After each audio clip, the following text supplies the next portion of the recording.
Hello, my name is Lisana. This is my second presentation for class Eco 112.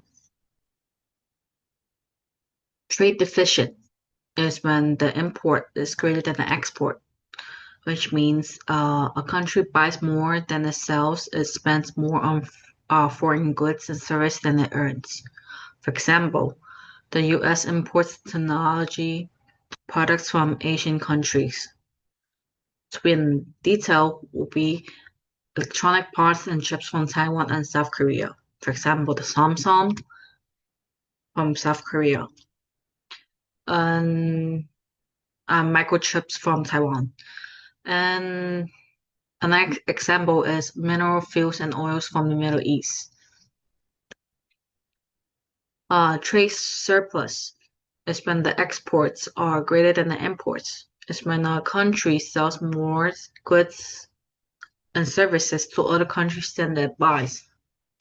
For example, in the US, we sell more ammunition to the Middle East, which includes tanks, small armored ammunitions, military vehicles, and equipments. We also export a lot of tobaccos, nicotine, and pharmaceutical products to other countries. For example, 32% of pharmaceutical products are exported to the Asian countries, and about 4% is to Canada and Mexico. The US economy operates at a trade deficit because if we export too much of one goods, the price goes down and becomes worthless. For example, the price of oil. Oil company always try to moderate the price and keep it between $70 to $80 a barrel for oil.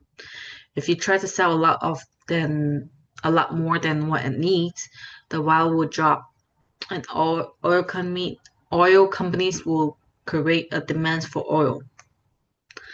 Another reason is that the US labor costs more than other countries. Uh, it also helps justify the price of oils and other products with higher labor costs. Okay, pre-1930s conventional wisdom would be the classic economic.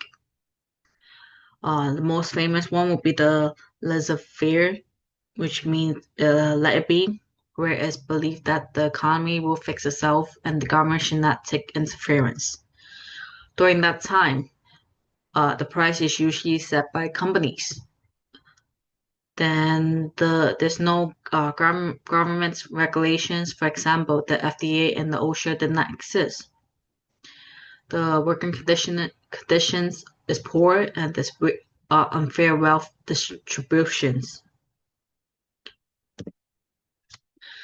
Which is different than the Keynesian economic, where it's believed that economic does not always fix itself.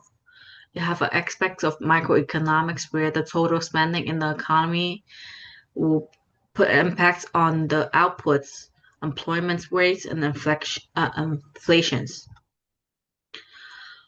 which it was believed that the government should step in and inject money by cutting taxes, create more jobs, and boost consumer buyer power.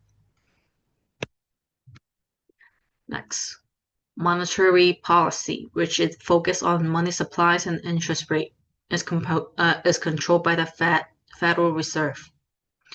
For example, when the COVID-19 happens, the Federal Reserve frees up the interest rate for student loans, where the rate is flat, which means 0%.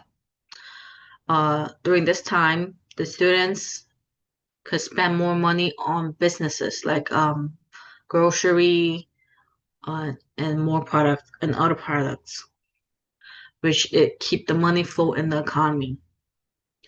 Lowering lower interest rate to make loans cheaper can set the goals to stabilize inflations, also encourage money spending and borrow borrowing will become cheaper, where people can make a bigger purchases like a house or cars or creating their own businesses. Um, the last goal will be maintain economics and as I say, keep the business to keep going and grow wider.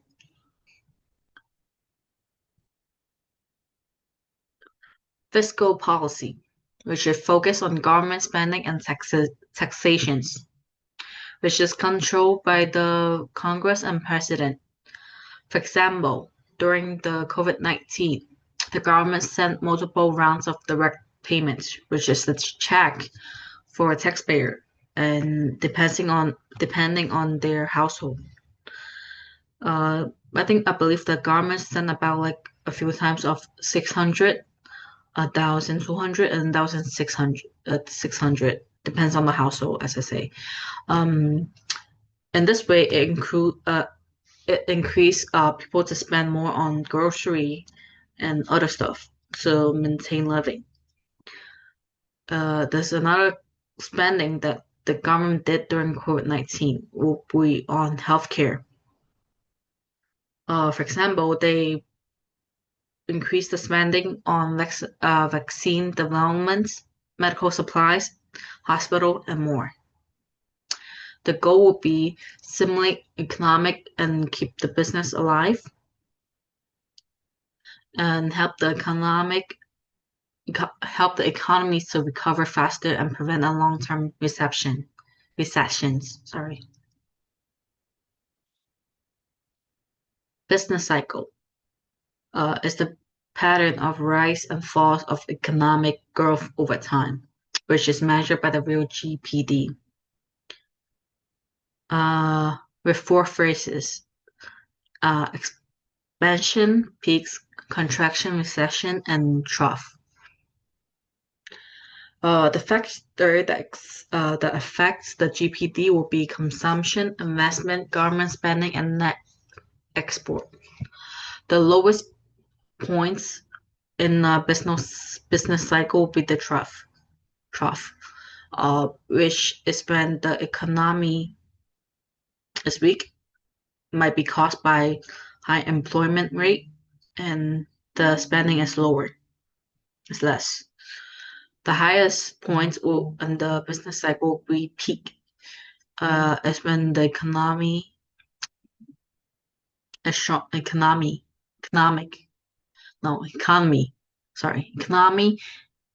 is strong.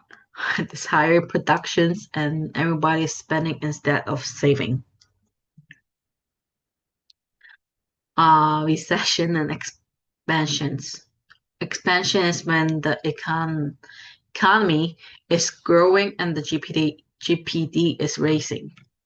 It's the period from a trough to the peak phase, where it could be by consumer spending confidence, where people spend more. There's more investment in businesses where it can simulate the market value to increase, like the stocks and things like that, and the increase of incomes for household, which can caused by fiscal and monetary policy and more. Recession is the economy of and the GPA is declining. It's the period from a peak to a trough. It might caused by less investment, less industrial production, where business might be dying down due to many reasons. There's less international trade, where because of the business is dying down, they might close down the businesses and there's less productions. And the employment rate is the employment rate is low. It might caused by a market crash, high inflations, overproductions, and national tragedies like the pandemic and more. And that's it for my presentation. Thank you for listening.